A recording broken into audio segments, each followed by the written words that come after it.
Welcome back to Click Capital, your go-to channel for all the latest market data analysis and charts. And we've just had Tesla report after the bell, and we closed at 180 a share, and we're currently off 3.8%, down to 174 a share. As earnings came in as expected at 2.5 billion, which is 85 cents a share, but revenue slightly missed, coming in 266 million less than expected. And that was after these price cuts that we've seen out of Tesla recently, that it looks like they did just to meet Wall Street analysts' expectations. However, if we look at the financials, we can see that Q1 last year, we actually came in at $1.07 per share in earnings, and that's so Q1 this year is actually about 20% lower. Although revenue this quarter is higher than Q1 last year, so we had revenue at 23.3 billion, and this time last year was 18.7 billion.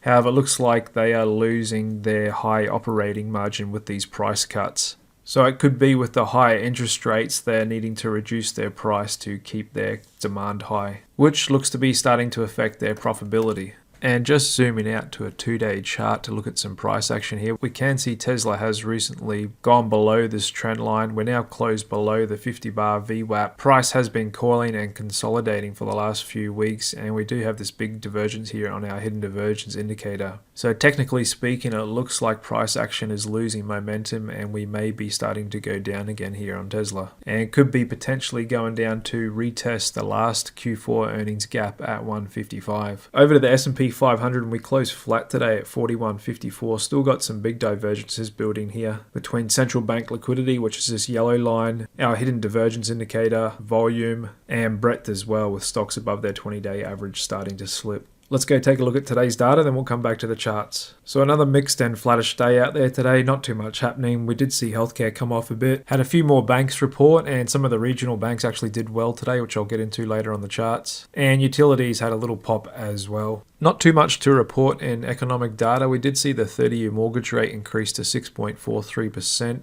Got those weekly jobless claims out tomorrow, and then some PMIs out on Friday. Fear and greed index is still elevated at 68. Dark pool buyers in a neutral ground here. Corporate insiders still not buying the top of this rally. 33 million option contracts traded today, and a few more puts this time, with 49% coming in as puts. And we could see that in SPY with 56%, Netflix 54%, the Russell actually 71%, Amazon 47%, the Q's 57%, Nvidia 57%, and interestingly enough, high yield bonds 80% puts. So a few puts being purchased there today. Fed fund futures pricing in about the same chance, 83%, that will get a hike at the next Fed meeting in May. And hawkish as always, Fed Reserve President James Bullard is saying that we're not going into a recession, and he favors more rate hikes and wants it to stay higher for longer, as he stays very focused on getting on top of inflation.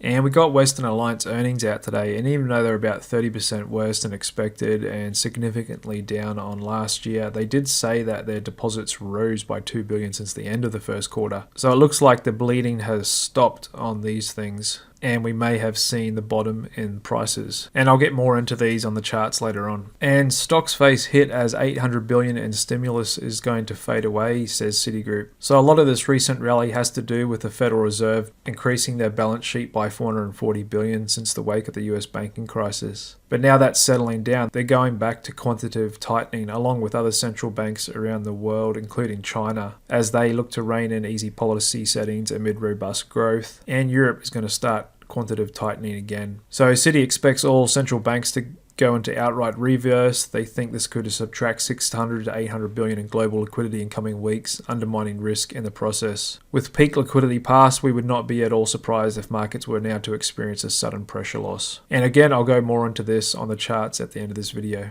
So everyone's favorite time of year when the debt ceiling drama rolls back around. And this time it looks like markets are pricing in the greater tail risk of this happening, as 5-year credit default swaps on US debt hit their highest price since 2012. So there's a pretty good battle brewing between the politicians, but like always after this sideshow happens, they do end up raising it. However, I can't imagine the volatility in markets if they didn't raise it, and what that would mean for the US credit rating and the dollar and just about every other asset out there. However, the long-term balance sheet of the United States and its debt load is getting very heavy, so this does need to be properly addressed as well. So we currently have inverted bond yields, and that has always predicted a recession. And as you can see in the stats here, the SP 500 never bottoms before recession. So data going back almost 100 years supports this. And we can see here in the left column when a recession starts and when the market bottoms and the difference it took in months. So that can sometimes just be 1 or 2, 3 months, but on average it's around 6 or 7 months and can get up to even 34 months before the market bottoms. So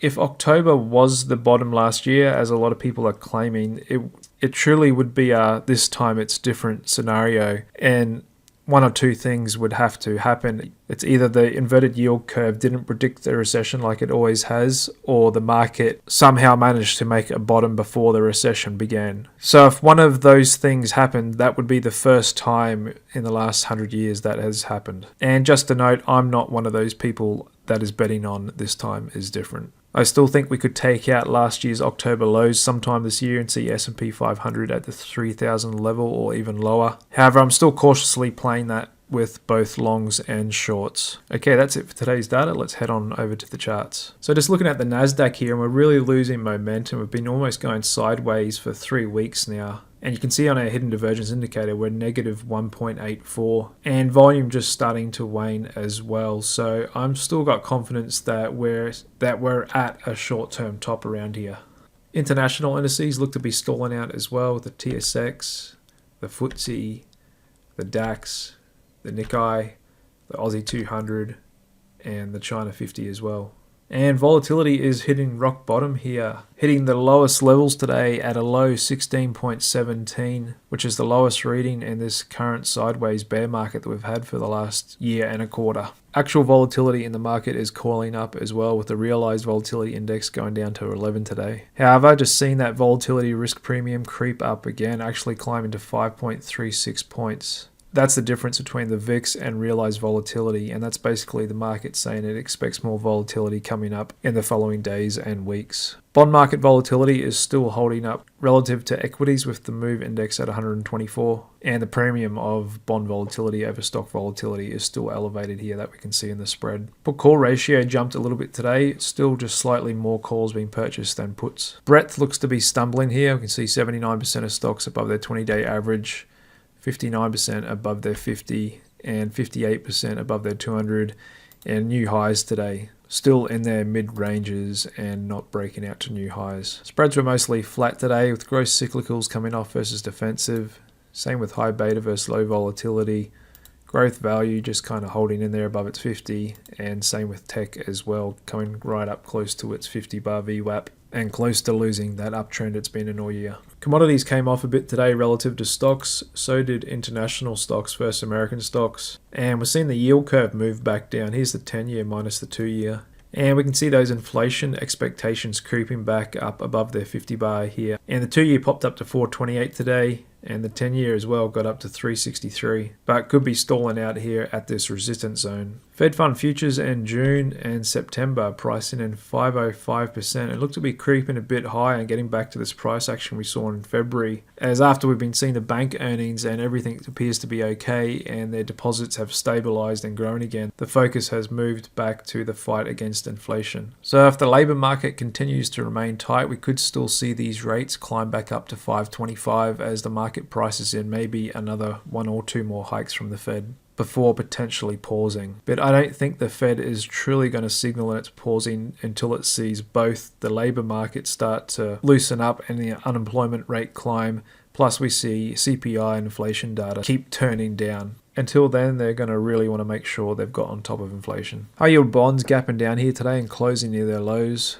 Dollar holding at support level at 1016. Bitcoin looks to have been consolidating around 30,000 and maybe losing that. Commodities gap down today, and gold's still holding $2,000 an ounce. We did dip below that this morning, but it was quickly brought back up, and we'll be looking to see whether it can hold this area. With a lot of people looking at it and expecting a breakout, we may get the pullback to the 50 bar and shake out a few longs. However, I'm still confident that we're in a gold bull market. Crude came off a bit today and sitting around $79 a barrel, which is the low of that day after we got the announcement that OPEC was cutting by 1.1 million barrels a day. So we may get a gap fill here back down to 75 a barrel, but we'll be looking for this 50 bar to hold and act as support and keep this bottom here as a confirmed low. Natty gas volatile as always, coming off 6% today and just looks to be struggling to make a clean technical bottom. Over to stock sectors and a bit of red out there today. The winner was regional banking sector, up 3.94%. And with the sector starting to stabilize, I wouldn't be surprised if we've put in a bottom and this divergence plays out and we get above our 50 bar again soon. Also saw the transport sector up 1.1% above its 50. Oil and gas came off a little bit. And if you look at our hidden divergence indicator here, semiconductors actually has the weakest reading out of all the sectors, so we're at a negative 3.1 on our indicator. And if you look at some of the other sectors like discretionary, minus 1.27, energy is actually a positive 4.7, regional banks is actually a positive 2, and industrials has just gone negative.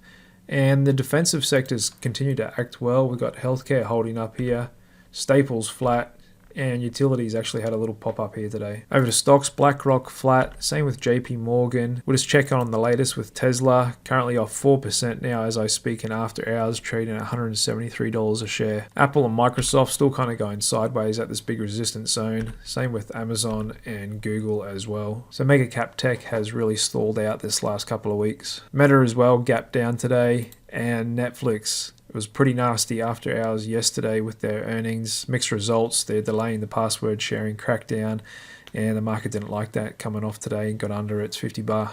And Nvidia. I actually got short Nvidia today and for my clients as well. We are short from 278.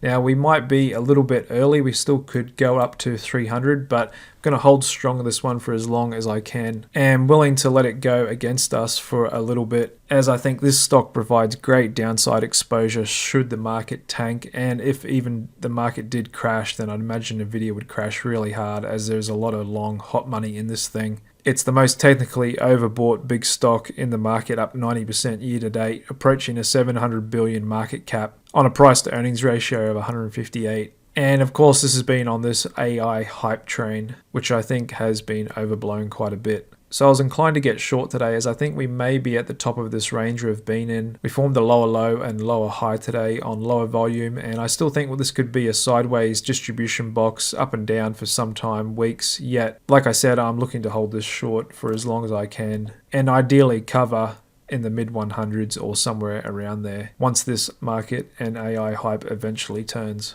Until then, we're going to keep this as a core short in our portfolio. And over to meme stocks, mostly red out there today, apart from Bed Bath & Beyond continuing on a dead cat bounce. And we also saw Big Bear come off 8% today, and C3 AI looks to be losing momentum as well. Active today, we saw US Bancorp come out, a little worse than expected, and stock just kind of holding there, not doing too much. Morgan Stanley as well reported largely in line. Stock did rally up and close above its 50 and looks to be holding strong. Deutsche Bank still above its 50, and here we are today. First Republic, let's go down to a log chart and zoom in. And while First Republic's still got some work to do to get above its 50, we have got Pac West just closed above its 50 today on volume, and Western Alliance as well, clearing that psychological $40 mark and above its 50.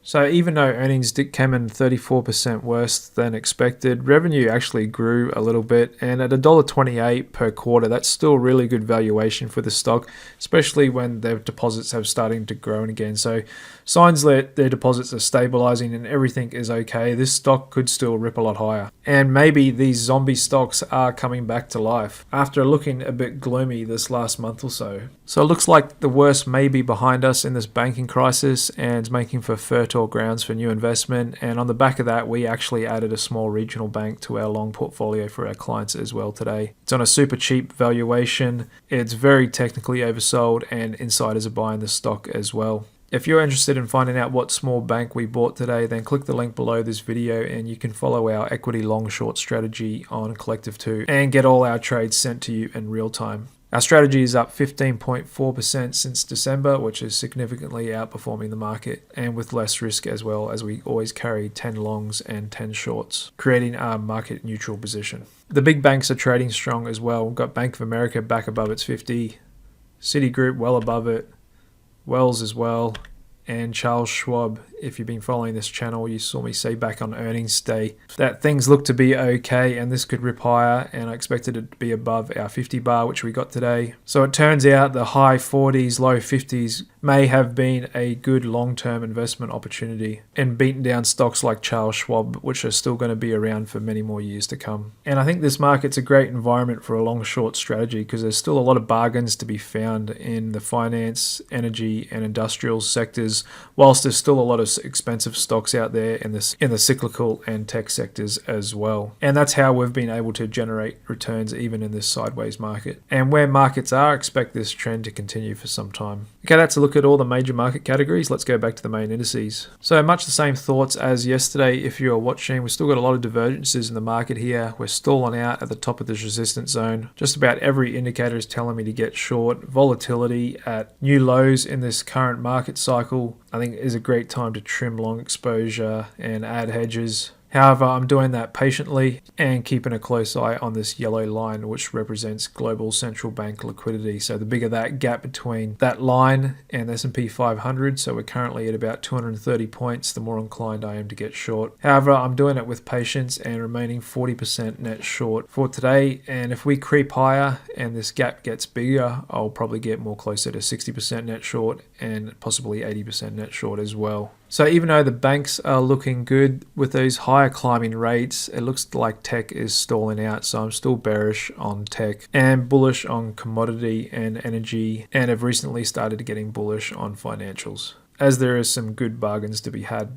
Okay, that's all for today. If you want to get these videos sent to you every day, just click that subscribe button with the notifications and you'll get an email every time I do one of these videos, which is a couple hours after market close every day. Thanks for stopping by and see you again tomorrow. Cheers.